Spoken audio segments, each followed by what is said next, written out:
정년을 채우지 못하고 이른 퇴직을 한 50대들은 어떤 일을 하고 있을까? 경기도 고양시의 한 스타트업 회사. 전기 자전거 공유 서비스를 제공하는 이 회사의 직원들은 대부분 20, 30대입니다. 그중 유난히 눈에 띄는 두 사람. 612가 맞나? 610이 맞는 것 같습니다. 612개면 맞아요? 하루 그러니까 전체 재고량을 마치는 거고요. 그리고 나서 이제 차량에 탑재를 해서 이제 영업하러 나가거든요. 그러니까 그거를 맞춰놓고 다 분출합니다. 매일 아침 저녁으로. 은행원으로 일하다 퇴직한 김영철 씨와 공공기관의 연구원으로 일했던 조정호 씨는 작년 11월 이 회사의 신입사원으로 입사해 3개월째 근무 중입니다. 원래 그 전에 하시던 일은 어떤 일이세요? 금융업종에 있었어요. 어떻게 하시다 퇴직하시고요? 명퇴를 하게 됐습니다. 제 나이대가 지금 56세 올해 많이들 관둬요. 일반 직장인들이. 근데 저는 이미 한 1, 2년을 겪었고 쉴 틈은 퇴직하고 6개월을 쉬었어요. 실업급여 받으면서 한 9개월 쉬었고. 일자리가 필요한 50대와 기업을 연결해주는 서울시의 한 재단을 통해 취업을 한 겁니다. 두 사람이 맡은 업무는 방치된 전기 자전거를 찾아 지정된 장소로 옮기고 고장이 없는지 살피는 일입니다. 여기 있을 것 같은데. 저기 있다. 오른쪽. 요거네. 소리 맞네. 오전 10시부터 오후 4시까지 밖에서 작업을 해야 하지만 아직까진 잘 적응하고 있습니다. 매달 받는 월급은 약 240만 원. 예전 직장의 월급을 생각하면 아쉬움이 큽니다.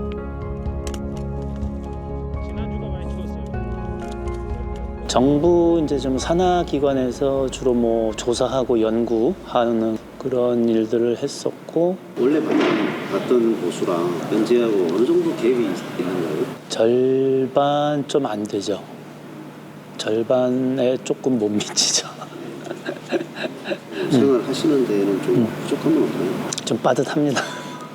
빠듯하고 근데 그동안 좀 모아놓은 저축을 가지고선 조금씩 하고 있는데 그 작년 6월에 회사 이제 그만두고 또 이제 취업하는 곳들을 알아보게 되니까 대부분이 보면은 이제 최저임금에서 조금 상향되어 있는 요 정도 급여더라고요. 이제 그 현실들을 냉정하게 받아들여야 되는 거죠, 우선은.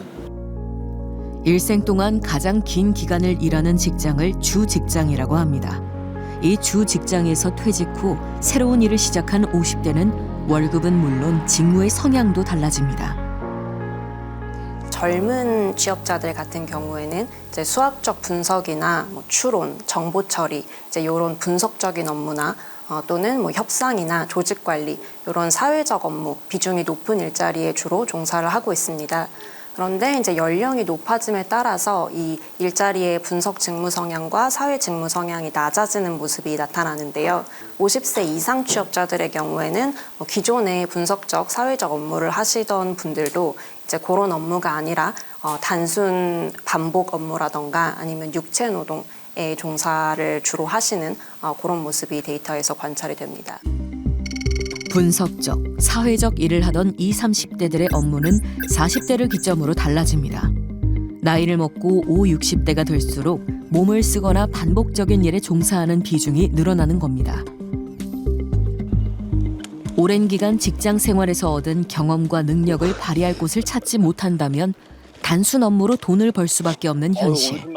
전문가들은 이에 대한 대책이 필요하다 말합니다. 우리나라 노동시장에서 더 큰 문제는 그 생애 주직장에서 너무 빨리 퇴직을 하는 것입니다. 그래서 사실상 30살쯤에 노동시장에 진입해서 50살쯤에 실질적으로 나가는 거니까 근로 연한이 굉장히 20년으로 짧은 것이죠. 그래서 이 실질 근로 연한을 좀 늘리는데 정책적인 노력이 집중될 필요가 있다고 생각을 합니다. 백세 때 20년밖에 일을 안 했네요. 그렇죠. 사실 50세 이후에도 계속 일을 하시긴 하는데 그 질적인 측면에서 굉장히 다른 일을 하시게 되죠. 20년 넘게 한 업무에 종사하며 여러 시행착오와 경험을 거치면서 본인만의 업무 노하우를 갖게 된 50대 구직자들. 사회와 기업에 도움이 되는 체력과 능력을 겸비한 이들이 제대로 된 일자리를 찾지 못한다면 결국 이는 개인의 불행이자 국가적 낭비일 수밖에 없습니다. 전문가들은 이런 국가적 낭비를 막기 위해 먼저 해결돼야 할 문제가 있다 말합니다. 과연 어떤 문제일까요? 50대의 숙련 근로자들이 제 역량을 펼치기 위해서는 먼저 정년 연장에 대한 논의가 필요하다는 의견이 많습니다.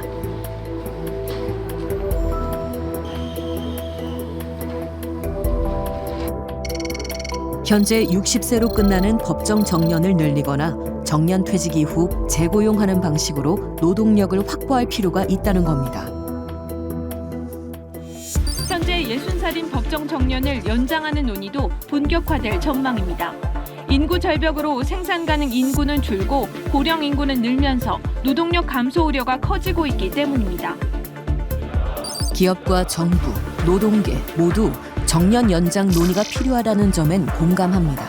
문제는 해법에 대한 의견차가 크다는 겁니다. 제가 국민경제자문위원회에 있어서 그 문제를 논의를 많이 했는데 딱 부딪히는 지점이 그거예요. 임금 체계 개편. 이 문제가 지금 딱 걷져요. 거기가 바뀌어야지 재고용이 가능한데 이거 없이 재고용이 가능하냐.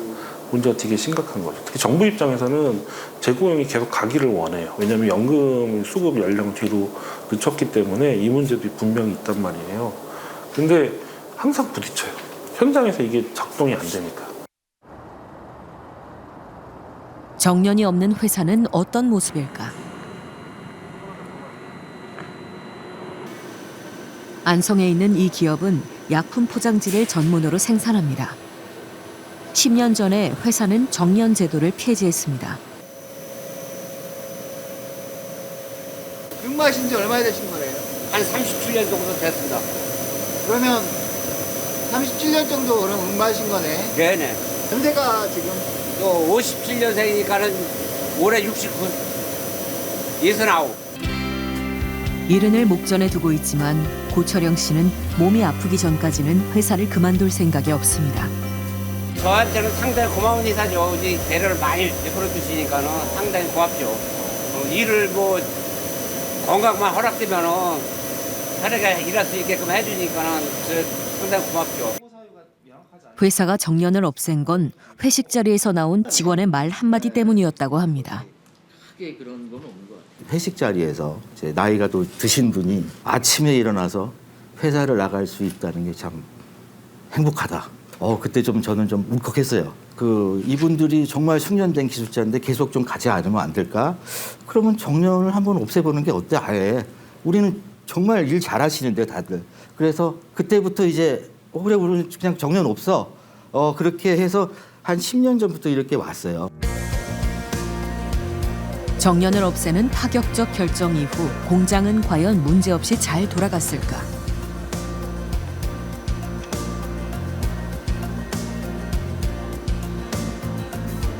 저희가 평균적으로 우리 업계의 평균 불량률은 1%가 좀 넘어요, 매출 대비. 근데 저희가 지금 0.5% 선 정도에서 왔다 갔다 하는 것 같아요. 그러다 보니 그게 이익으로 이제 순환이 되니까는 회사에서는 사실은 행복하죠. 생산직과 사무직 모두 정년을 없애고 60세 이후에도 임금을 유지하는 제도를 도입한 이후 회사에 대한 직원들의 만족도도 높아졌습니다. 여기는 28년 됐습니다. 지금 연세가 어떻게 되시나요? 69입니다. 나이 먹어갈수록 일자리 없어지는데 내 건강이 허락하는 한 더 오랫동안 할 수 있어서 그거 하나가 좋은 것 같습니다. 노후가 불안한 100세 시대. 그 절반을 달려온 50대들이 사회에서 제대로 된 책임을 다하기 위해서는 정년을 뛰어넘는 대책과 지원이 필요합니다. 지금 우리한테 없는 새로운 상황으로 가고 있는 거예요. 여기는 고령화 시대, 그리고 노동이 굉장히 더 유연해지는 시기로 가기 때문에 개개인이 준비를 하셔야 됩니다. 사실 직무를 계속 할 수 있는 거 아니면은 이직을 할 수 있는 역량을 계속 하셔야 됩니다. 그 투자는 개인도 같이 분담을 하는 측면으로 간다면은 서로의 답을 찾을 수 있지 않을까? 그러니까 재기업을 특혜주면서 생산성을 유지하는 대신 거기에 일부 부분을 임금을 조정을 하면서 기업과 근로자 간의 합의가 진행이 된다면은 지금 할 수 있는 부분에서는 조금 더 고용을 끌어올릴 수 있는 소지도 굉장히 많다고 생각됩니다.